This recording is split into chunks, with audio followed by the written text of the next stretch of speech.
Olá, amados, paz e bem, eu sou Melquisedeque e estou aqui para os comentários da lição desta semana. Lições bíblicas da editora CPAD Classe de Jovens. Segundo trimestre de 2023 e nesse segundo trimestre nós estamos estudando sobre o livro dos Salmos. E a lição de hoje é a lição de número 5 e teremos como base o Salmo de número 24. E o tema da lição, prestando um culto santo a Deus. Lembrando que você que precisa de mais tempo para estudar, o EBD em Foco tem para você slides da EBD prontos para serem usados. Slides da revista CPAD 100% na revista, imagens de qualidade prontos para serem usados. Inclusive, nossos slides são editáveis e você pode fazer a mudança que você achar pertinente para atender a necessidade da sua EBD. O conteúdo da assinatura dos slides tem os slides de adultos, slides de jovens, mais bônus, slides de escatologia, mais de 40 sermões em PDF, curso básico de teologia e cursos diversos. E dentro desses cursos diversos que temos disponíveis na plataforma, nós temos pregação expositiva, introdução à teologia pentecostal, interpretação bíblica, que é importante para o professor, Lutero e a Reforma Protestante, os 4 Cs da educação cristã, que também é imprescindível para o professor. E para o segundo trimestre de 2023, nós temos um curso sobre o livro de Salmos. É isso mesmo, você professor que está estudando conosco na classe de jovens. Esta lição, nós temos um curso sobre o livro de Salmos que vai ajudar você a adquirir muito mais conhecimento e muito mais conteúdo para as suas aulas. Então, acesse www.ebdenfoco.com ou entre em contato com a nossa equipe pelo WhatsApp 94984092869. Muito bem, então vamos para o nosso comentário. O texto principal da nossa lição é o verso 7 do Salmo 24, que diz: Levantai, ó portas, as vossas cabeças, levantai-vos, ó entradas eternas, e entrará o Rei da Glória. O resumo da lição nos diz: a nossa vida deve estar plenamente em coerência com os valores do reino de Deus que tributamos, reverenciamos e adoramos, né? Isso aqui é muito importante, né? Aliás, a lição de hoje fala sobre adoração, né? Sobre louvor, e muitos expositores bíblicos entendem que o Salmo é uma referência, né, de padrão elevado de louvor. E aqui o resumo da lição está nos dizendo: a nossa vida deve estar plenamente em coerência com os valores do Deus que tributamos, reverenciamos e adoramos, né? Então, os louvores que nós praticamos, a adoração que nós ofertamos, deve ter, né, um padrão coerente com o Deus que nós adoramos. O texto bíblico da nossa lição é o Salmo de número 24. Né? Dá uma lida no Salmo, medite nesse Salmo. Esse Salmo está um Salmo muito maravilhoso. Né? Alguns pontos marcantes desse Salmo nós temos, por exemplo, do Senhor é a terra e a sua plenitude, o mundo e aqueles que nele habitam. Né? Outro ponto forte desse salmo é o verso 3. Quem subirá ao monte do Senhor? Ou quem estará no seu lugar santo? E o verso 4. Aquele que é limpo de mãos e puro de coração, que não entrega a sua vida à vaidade, nem jura enganosamente. São pontos muito fortes, né, desse salmo. E aí nós temos, a partir do verso 7, levantai, ó portas, as vossas cabeças, levantai-vos, ó entradas eternas, e entrará o Rei da Glória. Quem é esse Rei da Glória? O Senhor forte e poderoso, o Senhor poderoso na guerra. Quem estará no monte do Senhor? Quem prestará o verdadeiro culto ao Senhor? Aquele que é limpo de mão e puro de coração. E quem é limpo de mão e puro de coração? É só Jesus. E a nossa adoração, o nosso louvor, só é aceito por Deus porque é através de Cristo, em nome de Cristo, por causa de Cristo. Nossa introdução. Vamos para a nossa introdução. Salmo 24. A presente lição é um estudo a respeito do Salmo 24. Veremos o contexto em que este salmo foi produzido, sua estrutura e como ele mostra duas realidades no contexto de um culto. Deus como objeto de adoração, adoradores que tributam adoração a Ele. Nesse sentido, perceberemos que o Salmo 24 tem muito a nos auxiliar na prática do culto a Deus em nossas igrejas locais, e que é muito importante, né? Porque nós temos uma problemática séria em relação às liturgias dos cultos, né, das celebrações evangélicas no Brasil, não só no Brasil, mas no mundo, que perdeu o referencial teocêntrico, né, cristocêntrico, bibliocêntrico, esse referencial, né, do sola escritura, né, sola Deus, né, só Cristo. Esse referencial tem se perdido nas celebrações, nos cultos evangélicos, nas igrejas evangélicas pelo mundo afora. E o Salmo 24 é uma referência, né, de adoração, de submissão, de reconhecimento da grandeza, do poderio e também da conduta santa que o cristão deve ter diante de Deus. Primeiro tópico: Deus Todo-Poderoso é o objeto de nossa adoração. O contexto do Salmo 24. Acerca do Salmo 24, a maioria dos estudiosos o remonta ao contexto da chegada da Arca da Aliança à tenda preparada no Monte Sião no período do reinado de Davi. Você pode conferir isso em 2 Samuel 6, de 1 a 15, ou no capítulo 6 de 2 Samuel. O texto não está aqui por ser um texto muito grande e por depender de uma leitura contextualizada de 2 Samuel 6. Então faça uma leitura de 2 Samuel 6 para você entender melhor esse contexto.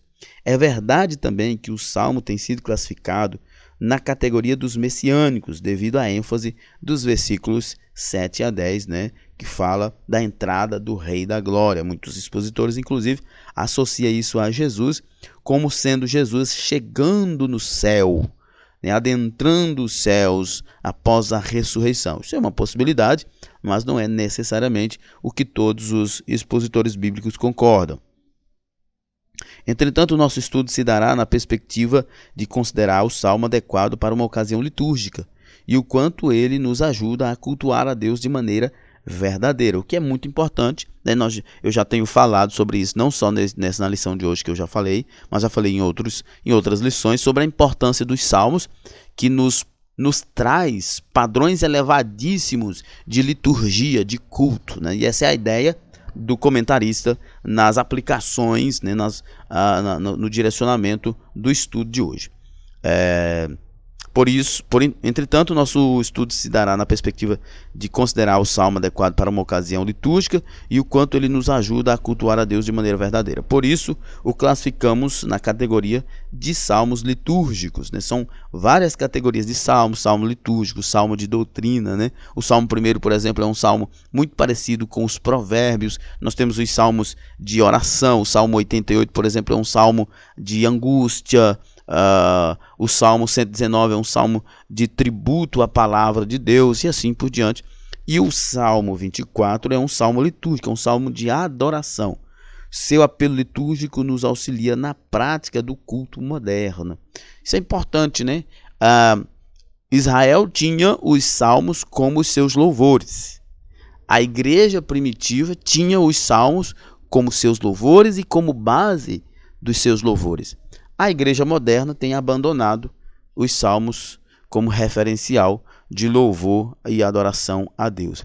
Na verdade, a igreja moderna abandonou não só os salmos. Nós que somos assembleianos, por exemplo, a igreja moderna, as Assembleias de Deus, por exemplo, até mesmo as igrejas tradicionais, elas têm seus hinários, e essas igrejas têm abandonado até seus hinários, né? A nossa harpa cristã, por exemplo, que é cheia de canções lindíssimas, né? Como diz um pastor amigo meu, a harpa cristã é a igreja cantando a Bíblia, assim como os salmos era um cântico e adoração à grandeza, à bondade de Deus e ao poder de Deus, à majestade de Deus. Mas isso tem sido, infelizmente, abandonado, e o professor, não sei se você é apenas professor, se você também é líder de algum ministério na sua igreja, tem a oportunidade nesta lição, né? Os pastores, a igreja tem a oportunidade de resgatar essa biblicidade da adoração através do estudo do livro de Salmos. Assim podemos estabelecer a seguinte estrutura do Salmo 24. Primeiro, a verdadeira natureza da adoração, verso de 1 a 6. E segundo, a coroação do rei, né? A verdadeira natureza da adoração começa com o reconhecimento de que Deus é soberano, né? Do Senhor é a terra e a sua plenitude, tudo que neles habita, né? E quem estará diante de Deus para adorar? Aquele que é limpo de coração, puro de mão, puro de coração e limpo de mão, né? Na primeira estrutura, a natureza da verdadeira adoração, podemos subdividi-la em duas partes: o objeto da adoração, o Deus Criador, e a vida de quem adora, né, nos versos 1 e 2, e 3 e 6. Né? O objeto da adoração, né, que acabei de falar, o verso 1, do Senhor é a terra e a sua plenitude, e todos que nela habitam. É um salmo que reconhece a soberania de Deus. Olha como é importante nós estudarmos os salmos e termos os salmos como referenciais de adoração, de culto. O Salmo 24, no primeiro verso, ele faz uma observação que é extremamente importante. Do Senhor é a terra e toda a sua plenitude e todos que nela habitam. Ou seja, o salmista está reconhecendo a grandeza de Deus, o poderio de Deus, a soberania de Deus, e reverencia a Deus, reconhecendo a sua grandeza. E ele parte mais adiante, né, continua no texto, a partir do verso 3, dizendo: quem estará no monte do Senhor? Ou seja, quem se achegará à presença de Deus? Quem poderá estar diante de Deus para adorar? Aquele que é limpo de coração e puro de mão, né? Aquele que é puro de coração e limpo de mão, melhor dizendo, a pessoa que vive uma vida piedosa verdadeira, né? Quem é que agrada a Deus de verdade? Quem vive uma vida piedosa verdadeira. Nós olhamos para esse texto e percebemos que há um padrão, né? Há um padrão exigido pela Bíblia para cada um de nós como adoradores. Santidade.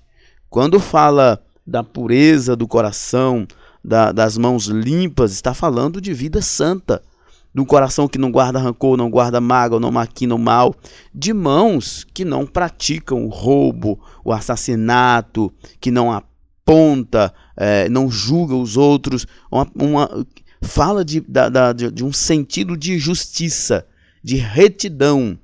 E no contexto geral a gente pode resumir que essa ideia, né, a letra B aqui destacada pelo comentarista, a vida de quem adora, os versos 3 a 6 está falando exatamente de uma vida de santidade.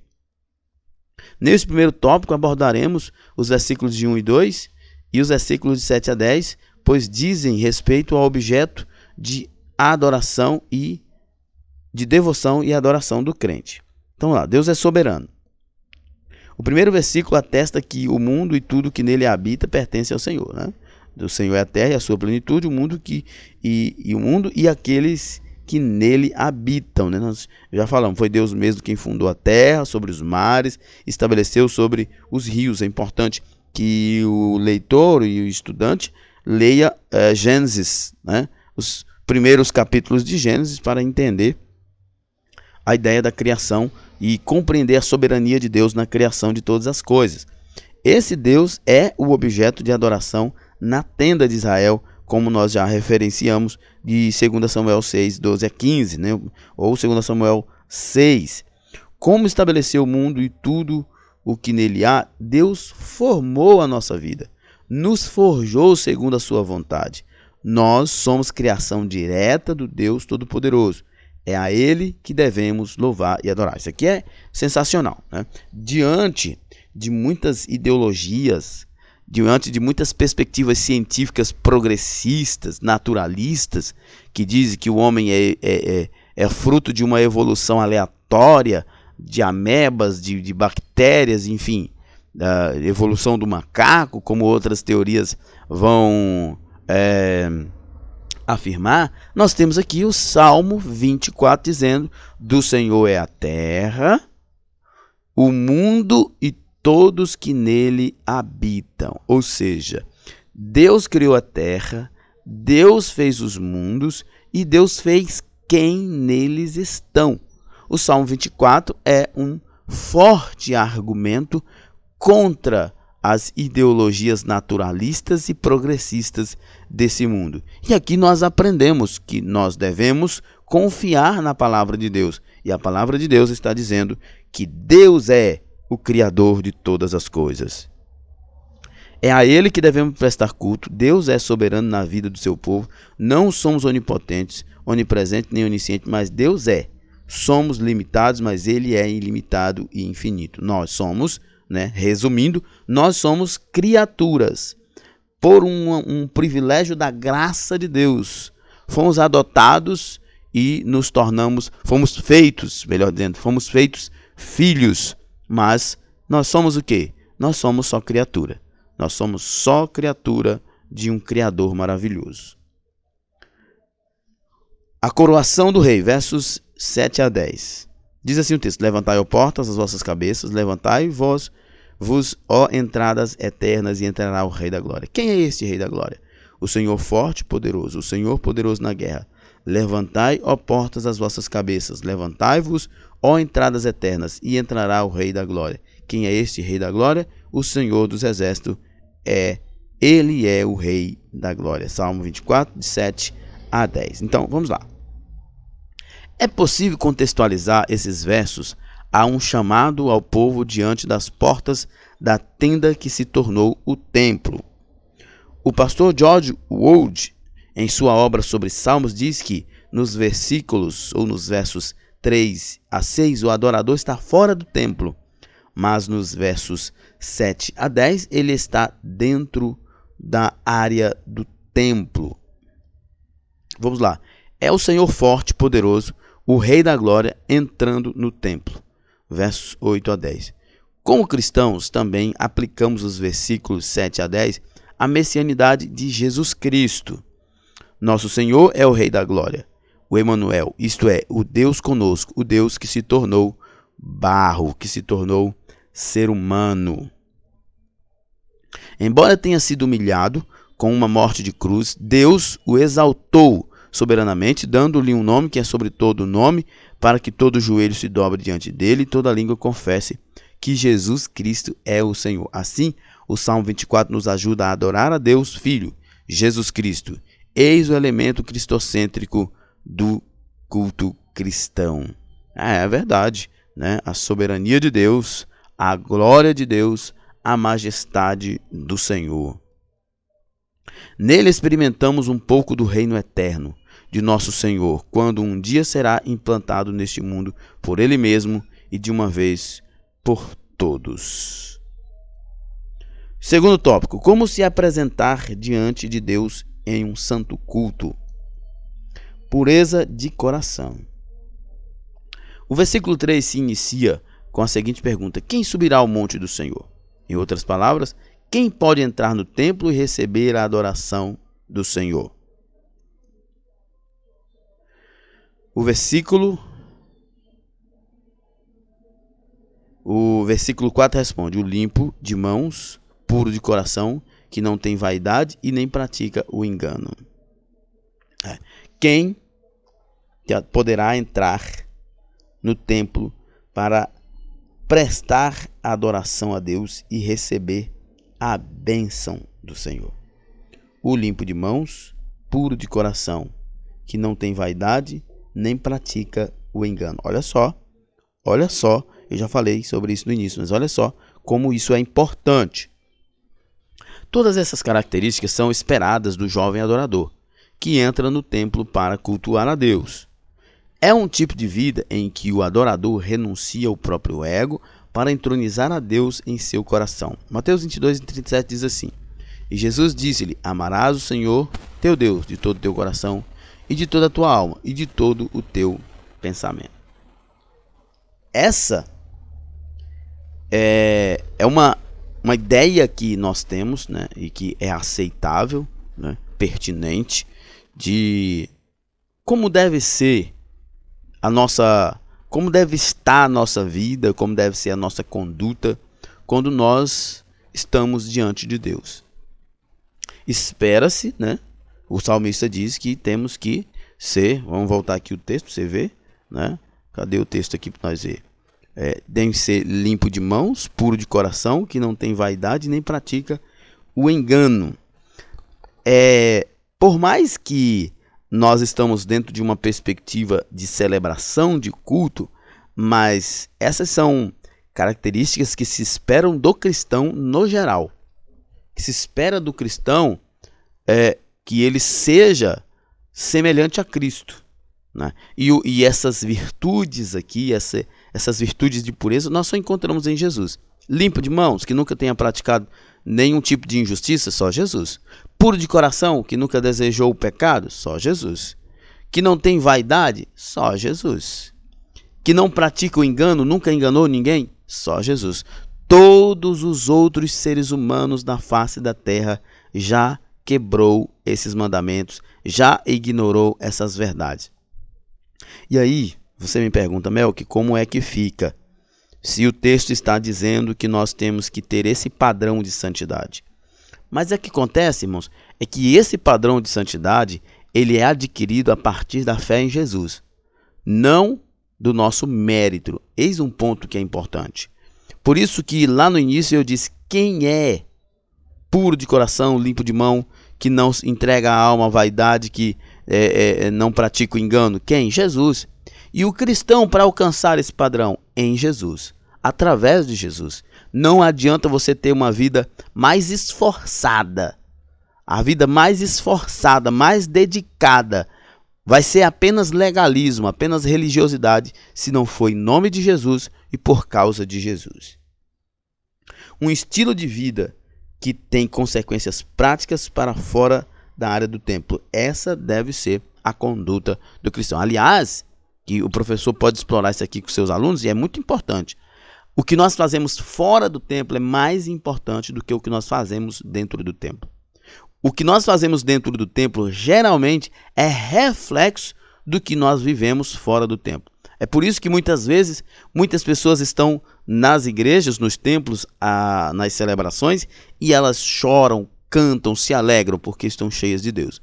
E outras não conseguem esboçar nenhuma reação, porque a vida delas é uma vida vazia de Deus. Bênçãos e justiça de Deus, versos 5 e 6. Os versículos 5 e 6 trazem uma promessa. Este receberá a bênção do Senhor e a justiça do Deus da sua salvação. Esta é a geração daqueles que buscam a tua face, ó Deus de Jacó. O adorador que age de acordo com os versículos 3 e 4 receberá a bênção de Deus e sua justiça para a salvação. Eita, que maravilha! Imagina Jesus falando isso para Deus Pai. Esta, Pai, é a geração. Esta é a geração dos que te buscam, dos que buscam a tua face. E fica para nós esse alerta. Somos nós alguém, parte, somos nós geração que buscam a Deus, que buscam a face do Senhor, ou somos nós uma geração que está com o tempo dedicado ao trabalho, com o tempo dedicado aos estudos, com o tempo dedicado às redes sociais, com o tempo dedicado à política, e não há tempo para uma vida com Deus? Nesse sentido, esses adoradores são os que buscam a face de Deus. Sim, o adorador é chamado para se apresentar diante do Altíssimo, para adorá-lo, buscá-lo e exaltá-lo. Romanos 12:1 diz: rogo-vos, pois, irmãos, pela compaixão de Deus, que apresentai o vosso corpo em sacrifício vivo, santo, agradável a Deus, que é o vosso culto racional. Ou seja, Paulo está dizendo, olha, cultuem com tudo que vocês têm. Vivam uma vida santa no corpo. Ofereçam o corpo de vocês em sacrifício a Deus. De que forma, Paulo? Adorando a Deus, servindo a causa de Deus, trabalhando no reino. Prestem culto. O culto verdadeiro que Paulo ensina aos romanos é aquele culto que o corpo é o local do culto, que o corpo é o altar do culto, que o corpo é a oferta do culto. É tempo de subir ao monte do Senhor. O Salmo 24 nos chama a subir ao monte do Senhor. O Novo Testamento aprofunda a compreensão do templo de Deus. Hoje o Espírito Santo nos impulsiona a glorificar a Cristo. Isso aqui é importante, né? Temos que subir ao monte do Senhor. Muitas pessoas, ainda hoje, criou-se essa estigma, né? Essa fantasia. Que vamos orar no monte que Deus vai ouvir melhor, Deus vai ouvir mais rápido, vai ter mais poder, enfim, né? Tem toda essa mística por trás da ideia do monte. Mas a ideia do monte ele era o templo. E quando Jesus veio, ele disse para a mulher samaritana, chegará um dia em que os verdadeiros adoradores adorarão o Pai em espírito e em verdade, independentemente do lugar. Então o que é a ideia? Eu acabei de falar aqui. Qual é a ideia da adoração aqui no Novo Testamento? É de que o corpo é o templo. O corpo é o local do sacrifício, o corpo é o sacrifício, o corpo é o local do culto. E não é para se esperar o dia da celebração no templo físico, na casa da igreja, para que se preste culto. O culto é preciso ser prestado, precisa ser oferecido a Deus todos os dias, todos os momentos. O escritor aos Hebreus diz que, tendo, pois, irmão, ousadia para entrar no santuário, pelo sangue de Jesus, pelo novo e vivo caminho que ele nos consagrou. Em Cristo podemos adorar a Deus em espírito e em verdade. João 4:24, que eu acabei de citar. Nesse sentido, o jovem que sobe ao monte do Senhor vive integralmente um estilo de vida de um verdadeiro adorador, né? Aqui o comentarista faz essa observação muito legal, que a pessoa, né, e nós estamos falando para jovens, mas todos que ouvirem e estudarem esse comentário, a pessoa que sobe no monte do Senhor, que está na presença de Deus, é todo aquele que vive uma vida para Deus. Terceiro tópico, o culto, a expressão visível do divino na terra. O culto é importante. Basicamente, o culto a Deus é o momento em que tributamos, reverenciamos e adoramos a Deus numa igreja, né? Na nossa igreja, na Assembleia de Deus AME, nós temos uma perspectiva, acho que eu já até deve ter falado sobre isso em alguns lugares, sobre a questão do culto, que na verdade culto, nós fazemos essa diferenciação aqui na AME, que é assim, o culto é o que é feito no corpo. O que nós fazemos no templo, né, onde a igreja se reúne, é celebração. E a ideia é o seguinte, se não tem culto no corpo, não terá celebração no templo. Basicamente, né, diz o texto aqui, o culto a Deus é o momento em que tributamos, reverenciamos e adoramos a Deus numa igreja local. Basicamente, eu vou discordar do comentarista, porque eu acho que essa perspectiva é muito pobre, é muito limitada, né? O culto é aquilo que acontece no corpo. O culto é aquilo que nós fazemos no dia a dia, no nosso corpo, para a glória de Deus, para louvor de Cristo. Quando nós nos reunimos como igreja local no templo, nós celebramos o culto que prestamos a Deus no nosso dia a dia. Vocês lembram da história de Lutero? Do sapateiro que chegou para Lutero e disse, Lutero, como é que eu vou adorar a Deus? Uma vez que só é permitido a adoração, a leitura da Bíblia para o clero, para a liderança da igreja, como é que eu vou fazer para adorar a Deus? Lutero diz assim, você faz o quê? E o sapateiro diz, eu sou sapateiro. E Lutero então diz, faz o melhor sapato, com a melhor matéria-prima que você tiver, e venda pelo preço justo. E você estará adorando a Deus tanto quanto um sacerdote. Entende a grandeza dessa história? Porque essa história, ela vem de fato nos ensinar que a verdadeira adoração é aquilo que nós fazemos em nome de Deus e para Deus no corpo. Quando nós nos reunimos como comunidade, nós celebramos o que nós já prestamos a Deus o culto. É por isso que Paulo diz em Romanos 12:1, né? Ofereça o vosso corpo como sacrifício. Esse é o culto verdadeiro. É aquilo que acontece no corpo. Se eu trabalho, eu devo trabalhar da forma mais honesta para a glória de Deus. Se eu ensino, eu devo ensinar da melhor forma para a glória de Deus. Eu devo tratar meus filhos com decência, eu devo tratar minha esposa com decência e vice-versa, para a glória de Deus. Isso é cultuar. Isso é cultuar, testemunhar a Deus em todos os momentos da nossa vida, né? Como diz a frase, na missão o tempo todo, em todo lugar e em tudo que faz. Isso é estar o tempo todo prestando culto, cultuando a Deus o tempo todo, em todo lugar e em tudo que faz, sem restringir isso geograficamente ao templo.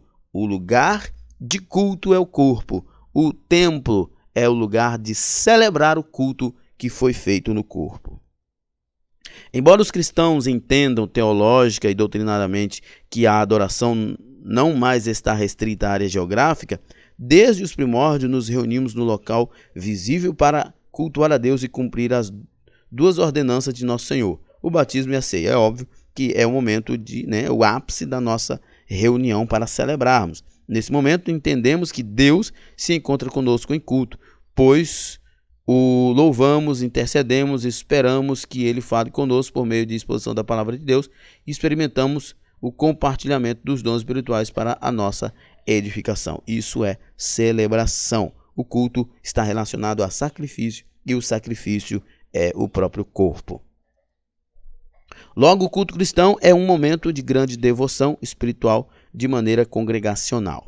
Isso é uma perspectiva do autor, eu já falei a minha opinião, eu não concordo necessariamente, ainda que ele tenha algum tipo de verdade, mas eu penso que essa ideia de que o culto é uma reunião congregacional, ela é pobre. Ela é pobre.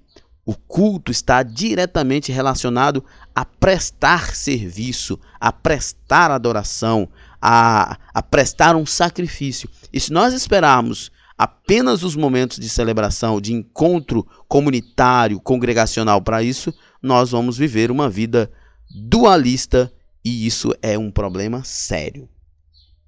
A importância da liturgia. De maneira geral, podemos conceituar a liturgia como a forma que um culto a Deus é conduzido. Nesse caso, de acordo com a sua história, a igreja local pensa nos cânticos, na linguagem a ser usada, nos gestos e toda forma audível e visível que contribuirão para o bom andamento do culto. A liturgia é tudo aquilo que a gente pratica na celebração. Naturalmente, a liturgia traz uma ideia de ordem. Ela deve ser espontânea, no sentido de que o apóstolo Paulo ensinou. Espontâneo, porque não deve ser uma coisa tão programada, mas não é espontâneo no sentido de improvisado. Quando vos ajuntais, cada um de vós tem salmo, tem doutrina, tem revelação, tem língua, tem interpretação, faça-se tudo para a edificação. Assim, podemos dizer que a liturgia da igreja, no geral, tem os seguintes elementos: oração inicial, cânticos congregacionais, momento de intercessão, leitura oficial das escrituras, ofertário, pregação da palavra, apelo, oração final e bênção apostólica. Isso, óbvio, o próprio comentarista vai dizer que varia de igreja para igreja, né? Essa ordem pode variar de acordo com a região de nosso país e a liderança de cada igreja. É óbvio que nesse contexto da celebração, a liturgia ela deve apresentar alguns aspectos que são básicos, né? Básico: oração, leitura da palavra, pregação, louvor e oferta, né? Esses são elementos básicos. Pode apresentar alguma outra coisa? Sim, mas esses são os elementos básicos de uma celebração, de um culto. Como devo me preparar para o culto? De acordo com o Salmo 24, nosso culto e sua liturgia deve nos levar a adorar a Deus em espírito e em verdade. Aqui, espírito e verdade tem a ver exatamente com a disposição de estar inteiro no ato de adoração, sabendo o que se está fazendo ali. Não podemos estar presentes de corpo, mas ausentes de mente. O culto não acontece por causa da liturgia, mas por causa dos adoradores. Isso aqui é importante, né? Não podemos estar presentes de corpo, mas ausentes de mente. Quando não se tem culto na vida, quando não se tem culto no corpo, muitas vezes, quando estivermos reunidos comunitariamente com a congregação, nós estaremos presentes apenas em corpo. Isso é assim, a gente precisa pensar nisso, porque o culto, né, no contexto do comentarista aqui, que eu gosto de chamar de celebração, é o ápice da nossa vida dedicada a Deus. Nós não podemos esperar o momento de reunião para nós louvarmos, para nós adorarmos, para nós sacrificarmos ao Senhor. Nós não podemos esperar apenas esse momento. Não podemos estar presente de corpo, mas ausente de mente. Isso vai acontecer quando nós não tivermos uma vida piedosa, quando nós não tivermos uma vida dedicada ao Senhor, quando nós vivermos apenas de reuniões. Mas se nós cultuarmos a Deus no corpo todo dia, aí vai ser diferente. Nesse sentido, toda a nossa memória, atenção, imaginação, pensamento, liturgia devem estar voltados para o que estamos fazendo, prestando santo culto a Deus. No momento do culto, estamos subindo ao monte do Senhor, por isso devemos ser participantes ativos do período cultico. Entoar os cânticos, suplicar a Deus na oração congregacional, receber a palavra de Deus com toda a reverência e quebrantamento, né? O Salmo 51, verso 17 diz: o sacrifício para Deus são o espírito quebrantado, um coração quebrantado e contrito não desprezará o Senhor. Óbvio que os irmãos entendem a perspectiva do comentarista e devem entender também a minha perspectiva.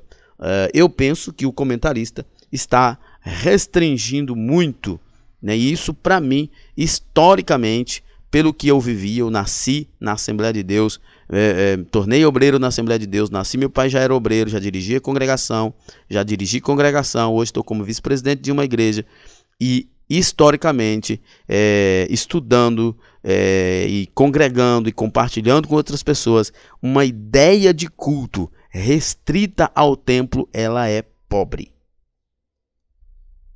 Um culto pode mudar a trajetória de uma vida, e uma vida de culto é ainda melhor. Conclusão.